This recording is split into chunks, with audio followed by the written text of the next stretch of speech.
So let's do part B of CLOONEY. So part B of CLOONEY says, it talks about Shelley cruises, this one. And we're going to go and look at the question, the scenario, and it would relate to this particular paragraph here.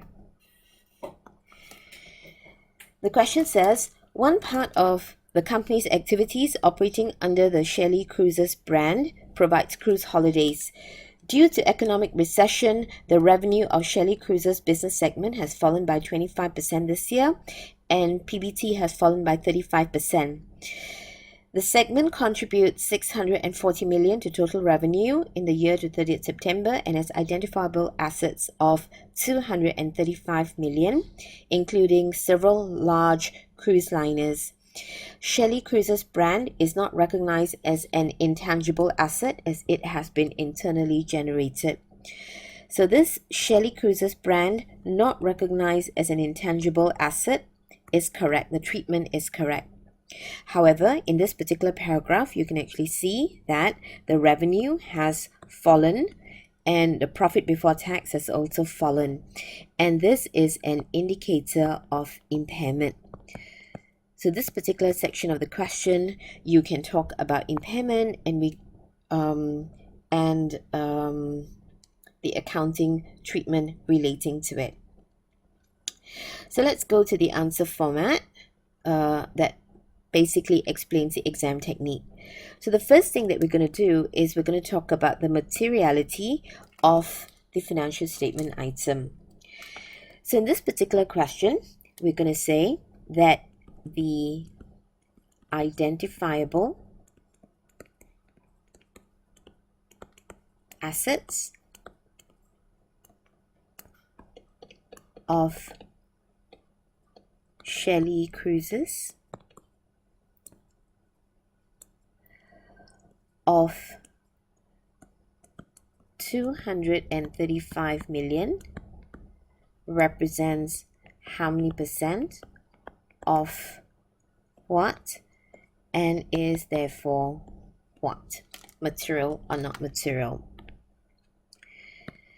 So when you do the calculation, 235 million represents 5.7% of total assets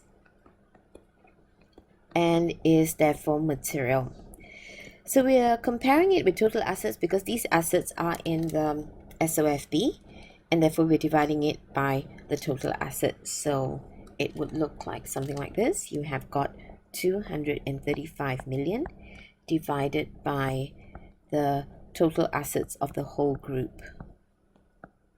And that comes up to 5.7 million. And that would give us half a mark. Next, we're going to go on to the discussion relating to the accounting treatment.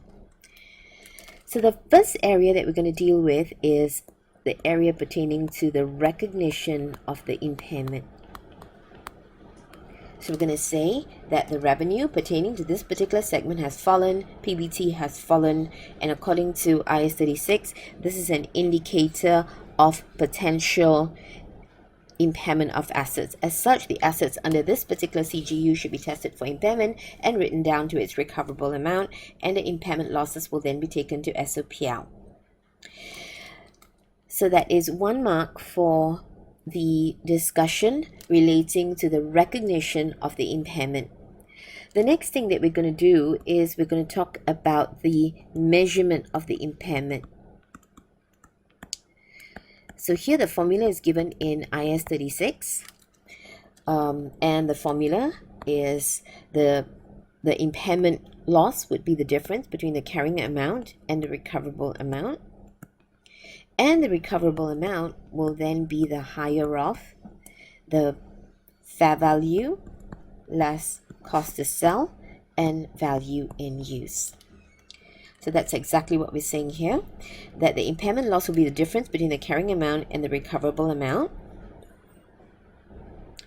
And the recoverable amount will be the higher of the fair value less cost to sell and value in use.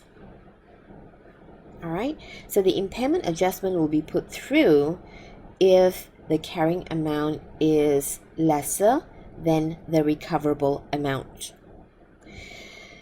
So then we are going to bring in a little bit here about professional skepticism on the next part.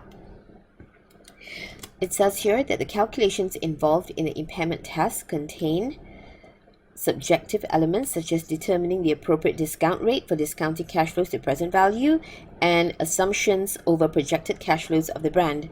Management assumptions will need to be approached with skepticism due to the bonus based on profit. So we're saying that there's a possibility that impairment loss could actually be understated in order to preserve the bonus figure. So how do the marks work out here? Okay, how do the marks work out here? So for recognition, we've got 1 mark already. For measurement, we've got 1 mark. And then